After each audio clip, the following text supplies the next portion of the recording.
Welcome to Design Thinking Games, a fantasy and user experience podcast. Each episode, your podcast hosts, Tim Broadwater and Michael Schofield, will examine the player experience of board games, pen and paper role-playing games, live-action games, mobile games, and video games. You can find every episode, including this one, on your podcatcher of choice and on the web at designthinkinggames.com. So, this is the only time it happens this year. We're talking about Friday the 13th? Correct. My favorite holiday. And also a floating holiday. Yeah. Sometimes you don't even get it a year. And then sometimes you get it only once, or sometimes you get it 2 or 3 times. So, being topical, one of the things for Friday the 13th that I like is like scary movies and being scared, and I'm that type of person. I find that there are very few people that like horror out there or like being scared. What about you? Oh yeah, I mean, it may be that I surround myself with people who think the way I think. It's probably true that, I mean, it's factually true. Comedy performs way better at the box office than horror, but I got to tell you, the people I talk to, we are horror people. Even my daughter, who is 10, she and I are watching the new It movies, chapters 1, and we're partway through chapter 2 as well. We just watched earlier this year The Haunting of Bly Manor on Netflix. She's seen Pet Sematary, the original one, That's awesome. etc. And at age 10, these are questionable parenting choices. But these are excellent. No judgment. I actually, one of my best memories as a kid is my dad had to work a Thanksgiving one time, and so we didn't have like a Thanksgiving dinner, which sucked, but he got paid like 2.5 times or whatever. It's fine. Yeah, exactly. Not the end of the world. My mom took us out to the theater to see this Child's Play, or the second Child's Play. Awesome. The Chucky film. So no, I've watched horror since I was a kid. I think it's weird, and we can have a whole other conversation about like why in our country we want to hide people from horror or gore or whatever, people are jump scaring or whatever, but we want to protect people from like sex, or sex is okay but horror is not okay. It just seems like a weird landscape out there. So no judgment on my part, but I guess, so you're a horror person, I'm a horror person. Our last 13 episodes, half the games we talked about were somewhere in this category. Like disturbing or horror, or ultra tense, ghosts, Phantasmagoria, Call of Cthulhu, the Man of Medan, or Milan. Exactly. If we were to go back through all the transcripts and, pull out the unique games we talked about, this is definitely a trend. This is what we do. Not only is it interesting, though, but I think one of the cool things about capital H horror as a genre, which, of course, can be subdivided into gajillions of different facets. What's really neat about horror in games is that to give you a sense of helplessness, to give you a sense of real danger, they have to get pretty creative with the mechanics. And you can actually think of this. It just occurred to me that on the other hand, most of the games out there are really about empowering you, right? Putting you into the shoes of someone badass, or giving you the highly dexterous controls to really take advantage of your badass twitch reflexes, even in games that don't have a narrative. But horror is about putting you on your back foot, and it's the helplessness, right? It's like the exact opposite, not empowering you, but making you, to some degree, it's making you feel restricted or limited, or that, and there are definitely mechanics that lend to that are like jump scares or lighting or music in games, or there's different metrics that can be used. Like, I remember, I know this is popular in like the Call of Cthulhu games, but it also, like, one of my favorite movie franchises is John Carpenter's The Thing. I love the movie with where it's the alien that kind of can assimilate people and horrific pose at 'em. Lovecraftian alien creature. Yeah, Exactly. And then it has a prequel to it, which is a movie that came out like X amount of years ago, but it's more recent. But most people don't know that there's actually a sequel to the original one, which was in a video game, which was written by John Carpenter and had the same actors and voices and stuff. What? And Really? Yeah, and it's a canon. It's called The Thing. It came out for PlayStation 2, I believe, No or way. 3. No way. Yeah. But anyways, like, you had a sanity meter in that game. I mean, like, literally, when you were exposed too much of crazy or too many crazy things happened, like, that happened. But then, like every other game, you had a health meter. So if that goes down, if sanity goes down, you go crazy. If health goes down, you die. But there was also a cold or temperature meter because you were in the Antarctic, or wherever that Arctic was in the movie. And so, dude, that game was difficult because, like, I can't get too cold. I can't be exposed to too much crazy, so it limits. It makes me hesitant to walk around and explore. But so what happened when you got a little crazy? Because there are certain games where if your sanity meter gets to 0, you die. Or in Call of Cthulhu, the tabletop games, when your sanity drops to a certain point, which may be 0, your character, you forfeit. Like you're out. Your character becomes an NPC. Yeah, correct. Call of Cthulhu, which I hate the role-playing game, but I love the video. But I love the video games, is because, and maybe it was just a bad experience with it. But you are correct.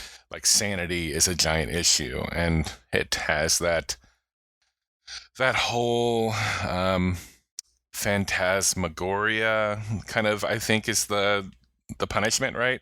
So, like, when your sanity goes, it's like, am I crazy? Do I know what reality is? Can I tell the difference between what's real and fantasy? And I like that. That's, to me, is very Silent Hill. Yeah. That is exactly what Silent Hill is, to which it's like phantasmagoria. You don't know if this is a dream or reality or you're crazy. And I think in those games, when you lose your sanity, it's just like you lose control of your character, or like you do something crazy, or you killed your friend because you thought they were a monster, or like whatever. Oh, that's an excellent mechanic there, where you,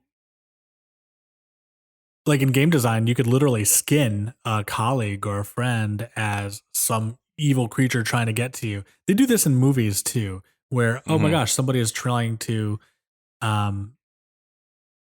shake you awake or something like that, and you open your eyes, they're a vampire or something, and only when they're dead, bleeding on the floor, do you realize that they were really, your long lost sister or whatever. Oh my god, love it. Yeah, and it gets even worse if you saw Annabelle, but I'm not going to even tell you what that is. If you haven't seen it, it's kind of crazy.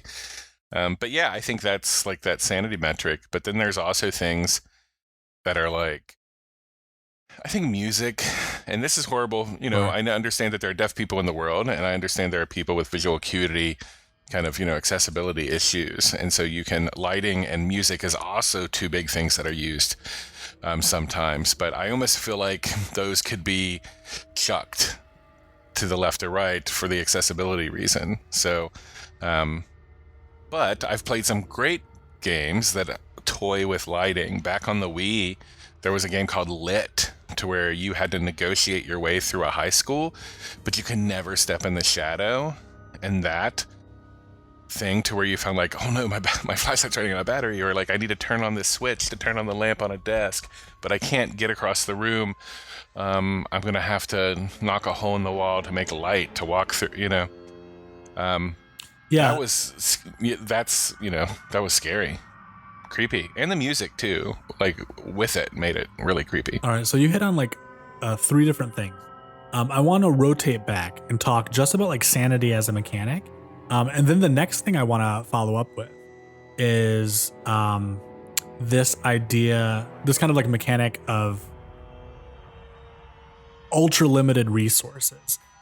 Resident Evil, for instance, has you have like 5 bullets the entire game or something like that, so they're really hard to come by. But specifically things like Lit where your battery runs out, or Outlast, where you are using a camcorder and your battery runs out. So I want to kind of like rotate back to and on top of that, resources Yeah, in Outlast, you cannot also fight back. Oh, that's a big one as well. Yeah, correct.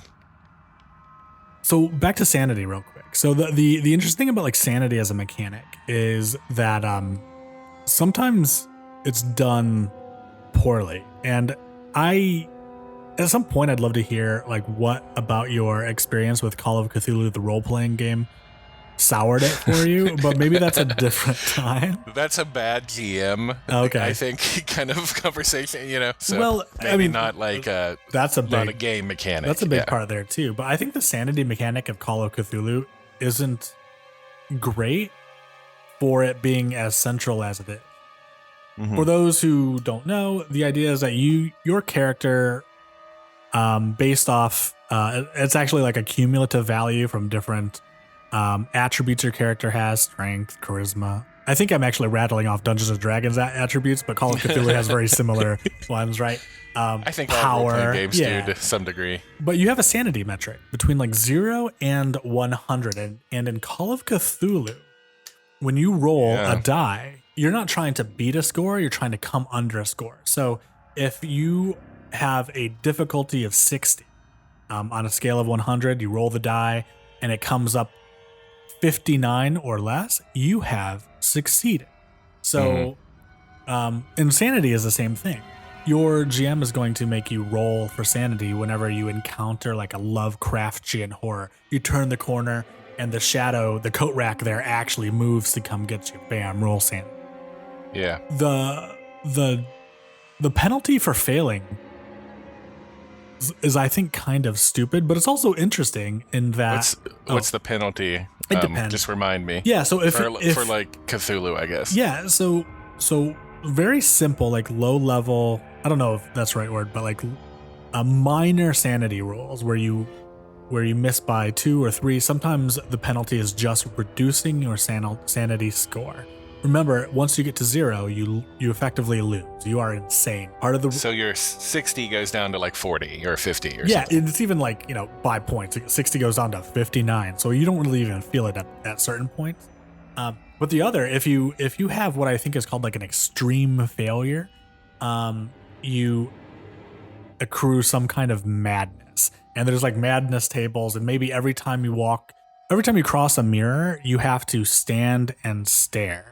And maybe that runs the risk of seeing something else in there. There's some really good roleplay mechanics, but it really relies on the DM to like be good at it. What I like about that is that the thing is like you have some onus to some degree. Like, do you want to look at the worms, or do you want to look in the haunted mirror? So that's the selling point, right? I guess, like, when you were saying, like, the bad, like, to me, and this is just my thought, the inverse of that is when, like, I'm just going to encounter X things in environment that I'm currently in, and those things are just going to drop my score, Totally. I mean, that's what happens. It seems so mechanical, as opposed to, like, well, what's the Call of Cthulhu scenarios are like that. It's like, oh, you open the door, roll sanity. And, you have to have, like, just being able to pick up the book and play means that you're going to like have your first experience, playing with a GM maybe who hasn't done it like too often, and which is I think a common experience with like Call of Cthulhu. I don't know that a lot of people do like huge long-term campaigns in this world. Oh, no, the game is very much like more. You're supposed to like pick it up. You're supposed to die, and you're supposed to die. Crazy. But like everything, like open the door, sanity, and it just becomes a chore, right? Like it is. So it's something like that. But there's. So for me, just to speak to that really quick, like most people I find as a game master or GM or a dungeon master, DM or whatever, storyteller, or as it was in Dungeons and Dragons original, referee. No, what? Really? Yeah, the very original version of Dungeons and Dragons, I think it's called a referee. So the referee. Boy, that doesn't roll off the tongue. No, but essentially, to what you're saying there is that I guess I completely lost what we were talking about. I'm sorry. You've just rolled. You failed your sanity score. I rolled a 1. I crit failed. Oh yeah. What I was gonna say is like generally, and I just thought of it, but like generally people I find in tabletop role playing games want to keep their characters and grow them and grow their experience. Yeah.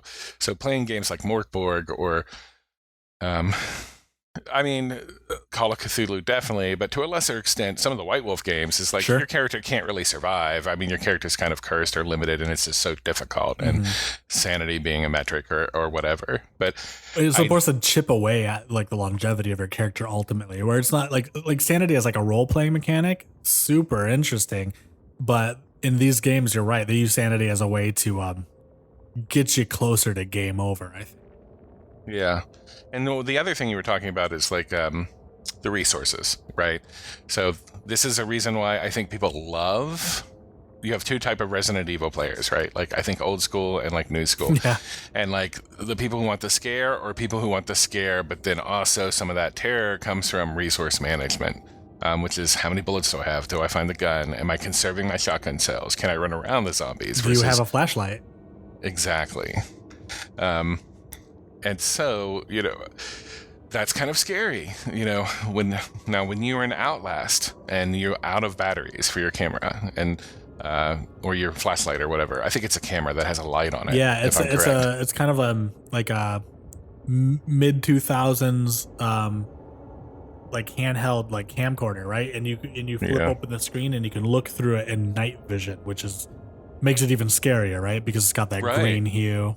Yeah, and if you're out of batteries, you're in the dark. Now, you can get really close to something like you would when you're in the freaking dark, and like have to feel, oh, that's a stove. Oh, that's a bed. This is a wall. So you can run around without the resources, but you are doing it so encumbered or like it's such a reduced visibility that you have to crawl the wall.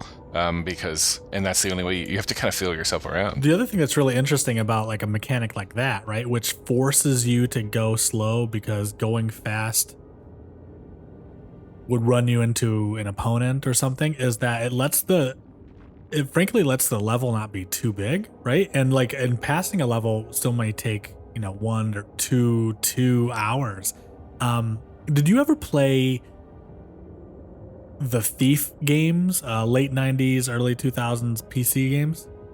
No, I have not. In Thief is, so we have the term first person shooter.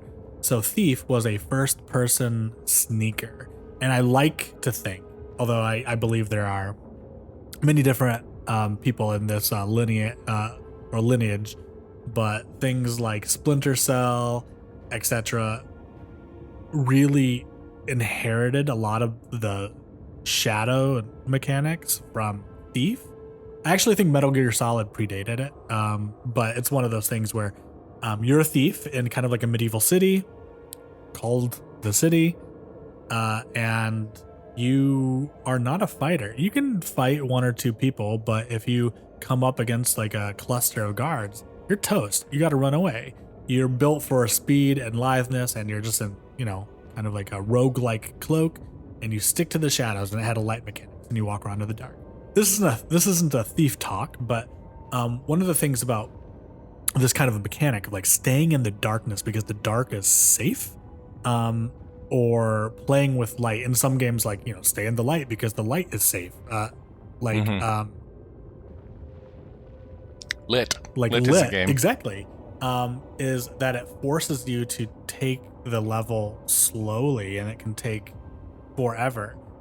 And what that actually does, I think, Dishonored does this, right? I don't know if you've played any of the Dishonored games. They're made by many of the folks who came from Thief's Looking Glass Studios, and it's sort of like the spiritual successor.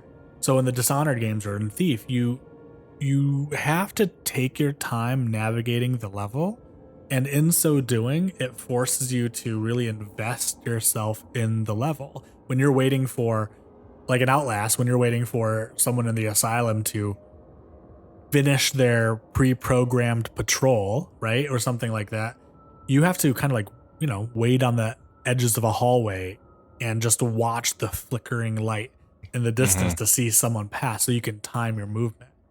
Yeah. ultimately this level isn't super big, but because of the pacing, it feels huge, unending. Yeah. And because you're taking it slow, you see every single chip in the paint or flicker of the light, and it really works on your mind.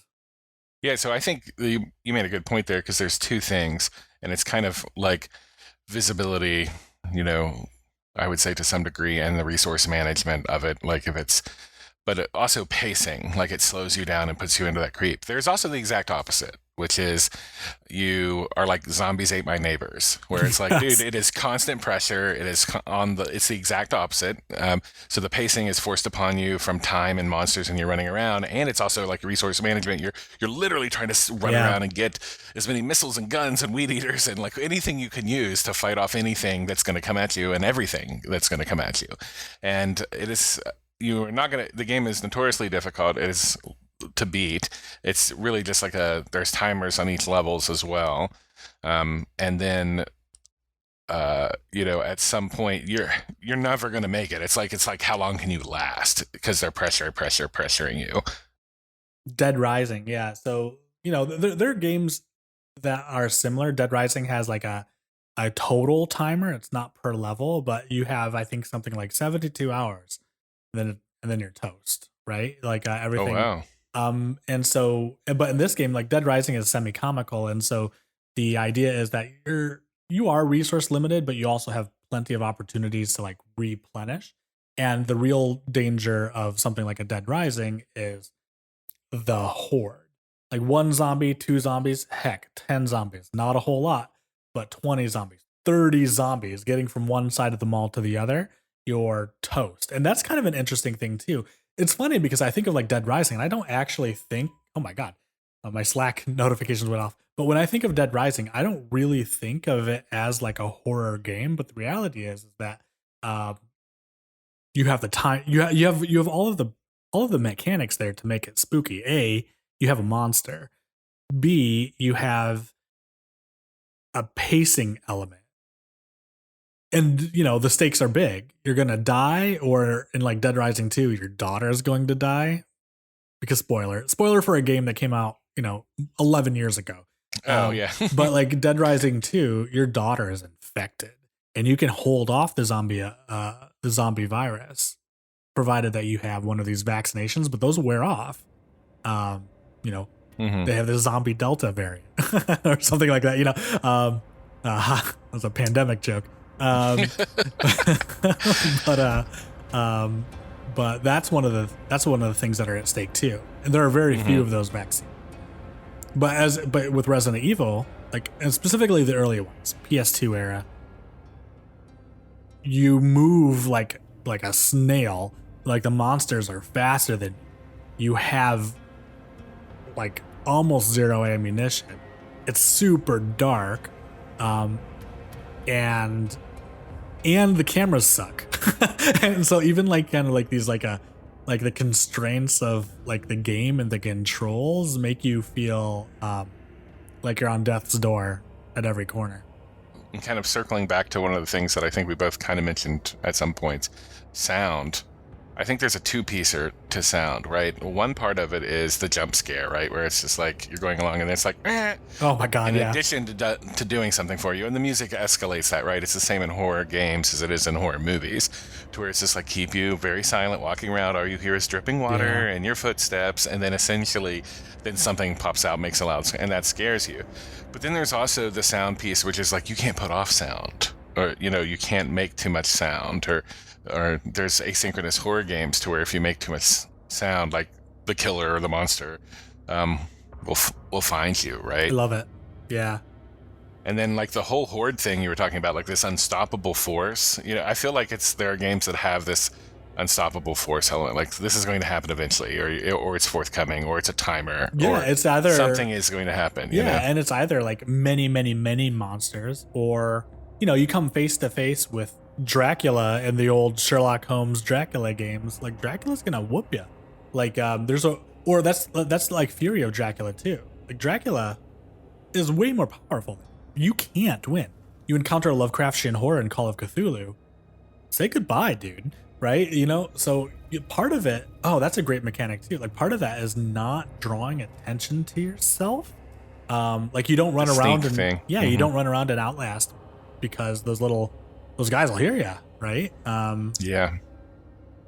To me, Outlast is and I'm talking about, I'm a fan of Outlast and the prequel Whistleblower.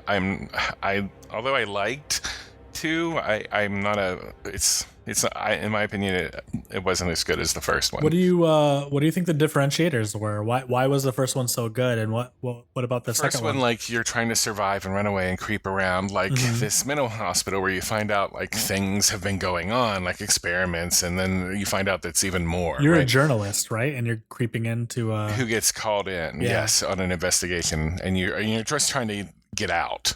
You know what I mean? The second one is like, it goes a little like, okay, crazy Appalachia country cult town, version, and you're trying to survive, and you're trying to find out what's going on, and it has loose relationships to some of the things you find out in the first one, but it's kind of just like, and it's like, I don't need to play, what is that, the movie about the inbred hick monsters? Deliverance? Well, no. The Hills Have Eyes? It's kind of along that vibe. Disturbance, maybe, or the one like, Wrong Turn. Wrong Turn series with Elijah Dushku, or I think, from like Buffy. But yeah, so it's kind of like that. And I'm like, what I found more creepy is trying to get out of the mental hospital and not draw attention to myself, and that was like, I'm lost. Like the other one just felt contrived, and I tried to make it scarier. And the creepiness of Outlast was like, you're trapped in the dark, you can't see, you need to find batteries, and you're trying to get out, and and then there's it gets crazier, but you can never fight back, you can only run, you can only hide. You're just trying to survive, and that's to me, those games have great jump scare, but they also, like, you can't put off too much sound, like you're saying, so that game really, to me, is an effective use of sound. Dead by Daylight is too, and I talk about that all the time, because when the killer's close, you can hear his heartbeat, and as he goes away, that's how you can tell if he's going away. And that's the same in Outlast, when someone's searching for you, or you're trying to hide. There are really cool, I guess, disturbing horror or sanity-based game kind of mechanics. Yeah. That we talked about, like music and sound and jump scares, and then this unstoppable force, and there's also resource conservation or resource management, right? Just the different facets of what makes, like, the mechanics that horror writers or horror game designers use to make you tense. And one of those is one where you are not empowered, you are weak, you die. So, like, again, the journalist in Outlast, where all you can do is run. And Call of Cthulhu, you get shot once, you're toast, man. It's pretty like real life, right? You're not going to rise up heroically. Yeah, it's really sort of like the antithesis of a lot of the games that we play, where oftentimes we step into the shoes of somebody who is a hero who can fight off the horde. Aragorn can murder like like 100 orcs, or whatever. But it's when you step into a character who is that you are entering the shoes of a character who is not weaker than, who is probably as weak as you. It reminds you about your own helplessness, which I think is compelling and spooky. Yeah, if you're in an asylum, or you want an Outlast, you're like, Tim, you're a fighter, like you or a martial artist. You could probably take a couple of the inmates out, but you couldn't take them all out, right? And plus it'd be really scary, and they have nothing to lose, and stuff like that. Me, I'm toast, man. I'm hiding under that bed. Thank you for listening to the Design Thinking Games podcast. To connect with your hosts, Michael or Tim, please go to designthinkinggames.com, where you can request topics, ask questions, or see what else is going on. Until next time, game on.